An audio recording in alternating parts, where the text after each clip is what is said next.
Guys, so we are in the last 2 weeks of this curriculum, which is scoring from the top position. Scoring from the top position is, in a lot of times in sport jiu-jitsu, much more difficult than scoring from the bottom. There are less ways to score.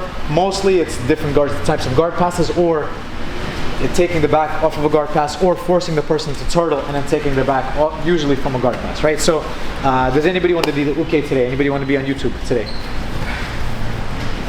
Mr. Kwame, come on. You're looking good today. I like that. All right. So I have Mr. Kwame right over here. All right.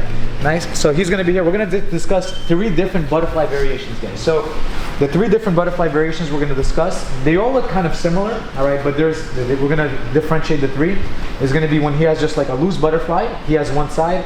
He has a sticky butterfly. Same thing. And then he has a symmetrical butterfly. So the first one, if Mr. Kwame is down, okay, a lot of times he's going to be here. He's going to get a 2-on-1. He's going to scooch in and he's going to take one leg on the inside, one leg inside, like butterfly, right? Oh. Here, and he's going to find an underhook like this. This is just like a standard butterfly, right? Guys, a lot of times he's going to hide this foot because this is going to be the foot that he's going to push off of to go for the butterfly sweep. He can go for reverse X with this foot. He can do a lot of different things by having this foot tucked in, right? So this is just like a very standard operation. The first technique, guys, his foot is not going to be really connected to my hamstring, all right? There's going to be a tiny gap, okay? He's just setting it up.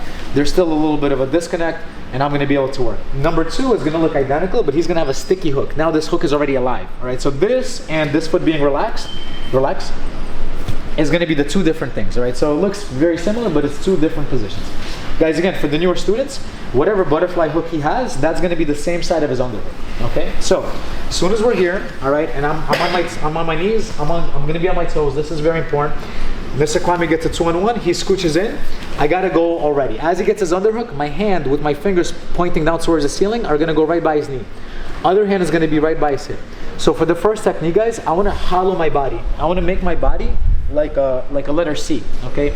And as I make my body like a letter C, I'm gonna push his knee, and I'm gonna jump over his hook, and I'm gonna land right in side control. It looks really easy, and it can be, all right? Especially if you time it correctly, all right? So we're playing here. He gets a 2-on-1, he answers, he gets his underhook.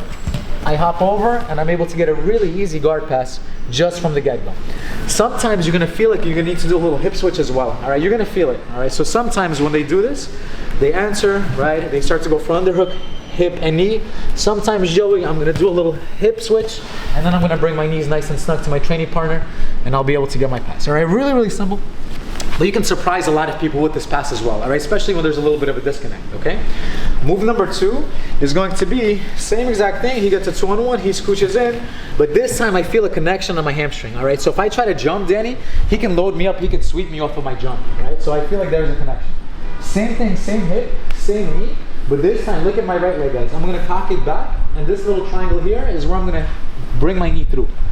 Boom. As I do that, I'm gonna win my underhook, and my foot is gonna go nice and high. Guys, don't pass right away. If you pass right away, a lot of times Mr. Kwame is gonna use that elbow to hip escape and get his guard back, and now I'm back in square one. So when you're in the knee cut position, pause, control the person, pin them, and then pass. All right, so it looks like this. They get a 2-on-1, they answer, this time it's a sticky hook, I cock my leg back, I bring this in, and now I have 3 options. Option number 1 is I'm gonna connect my hands, I'm gonna pull, I'm gonna give Mr. Kwame my shoulder. Mr. Kwame, what team of soccer are you wearing right now? Exactly. And then I pass. All right, that's number 1. Number 2, Eric, is if I win this underhook, don't settle for this. This is not good enough. Mr. Kwame, frame in front of my neck with your hands. 1 and 2, both hands. So what you need to do is you need to walk your elbows up. When I walk my elbows up here, look what happened to Mr. Kwame. You see, it's very difficult for him to now move. Mr. Kwame, try to push me. It's very difficult, and now I can take this out, and now I get a pass, and now I also have a free mount as well on him later. All right, so once you get your double unders, elbow walk up, so you have a really, really strong pin. And number 3 is if he's here, he answers, boom. All right, I cock it back, I win my underhook, just be a little more relaxed.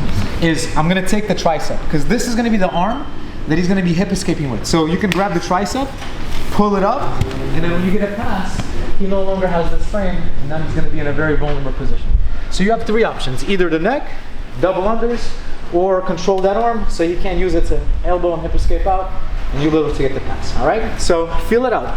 The first one again, he gets the 2-on-1, he scooches in, Boom, just like that. And a lot of times you can get a very easy 3 points, all right? Very surprising to your training partner. And number 2, you feel their stick, you feel there's a connection, you feel there's no jump. So that's when you're gonna cock your leg back. It's almost like a punch. Boom, it's a big punch, and I'm using my knee to penetrate into that little pocket of space that he created. All right, let's give it a try, guys. Guys, so the way the whole world does it for a reason, like different styles, one style wrestles up, one style leg locks, one side sweeps, one is gi, one is no gi, one is sambo, one is MMA. The whole world plays butterfly with an underhook for a very good reason. Butterfly. No. You come on top, you come on top. You're on camera, bro. You're on camera. All right. So I'm here. I have this nice underhook. And guys, this leg is stuck because what if I make a decision to create a little space and look to wrestle up against my training partner? I can do that because my leg is stuck. This leg is here. Maybe I'm a great leg locker. Maybe I'm going to start to dive, and now I'm going to start to go into his legs because my leg was on the right spot. I can go for that. Or the most classic, the way the whole world does it, is just a classic butterfly sweep where I have an underhook. I take this away. And now as I go, watch my bottom leg, I push off my bottom leg in order to get my top leg, my top butterfly hook strong, and now I'm entering into my knee cuts, etc. Right? So again, I'm using the person's, I'm using my underhook against my training partner, against my opponent, right? But the second version is when people are here. A lot of times people are going to be here because they're looking for drags from both sides. They're looking to go for the triceps or the armpits, and they're looking to go for leg entanglements. From here, they're looking to just pop up in one motion, go for guillotine. So a lot of times people play symmetrical butterfly kind of to surprise you, all right? And now you almost don't know which direction they're going to go, etc. For the classic butterfly with an underhook, we pretty much know the direction they're going, and we're using that direction against them. Okay, so when Mr. Kwame is here, and he has a symmetrical butterfly, okay, now, symmetrical, exactly. Now we are going to pick a side. So what we're going to do is we're going to find our hands on the inside, and we're going to cup the head. We're going to push their head a little bit to one side, and now we're going to go over the top, and we're going to get a chin strap. Okay, it's very important that I'm using my hand right around his chin, just like this. Okay. Now, once I do that, I need to focus on his hips. I need to make sure that he can't follow me. So the way I'm going to do that is very simple. Big Mo, all I'm going to do is put my hand on the floor like this.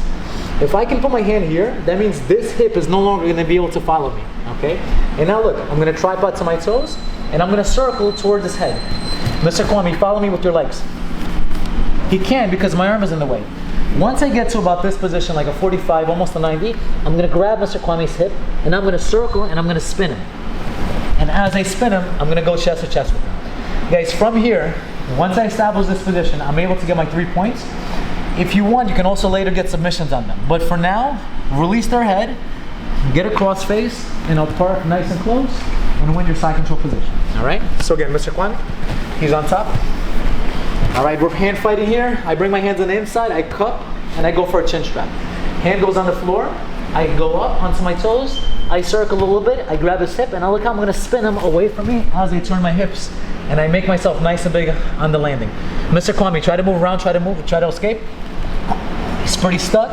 Release their head, get a crossface, put your frames, and then now park nice and close, get your underhook, and establish your side control position.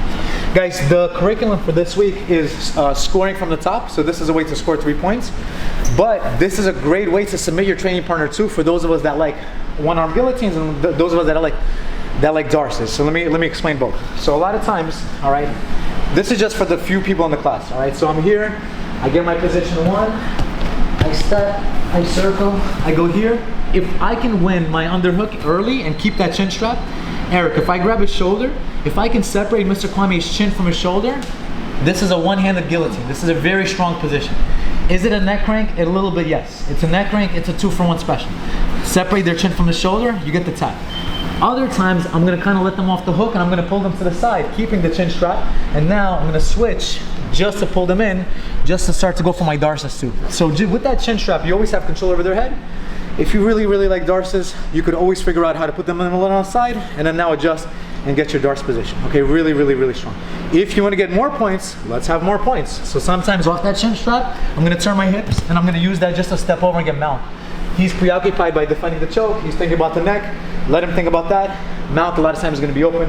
Just if I make him worried and concerned about his neck. Nick. On that guillotine, yeah. When you, like, when you're competition, you're doing that competition, right? Yeah. You do that move. When you're in a lower, like, tier division, like a white belt, and you pull that. Your division? Yeah, my division. Yeah. What if you pull that, you know? Are guillotines legal in your division? Yeah.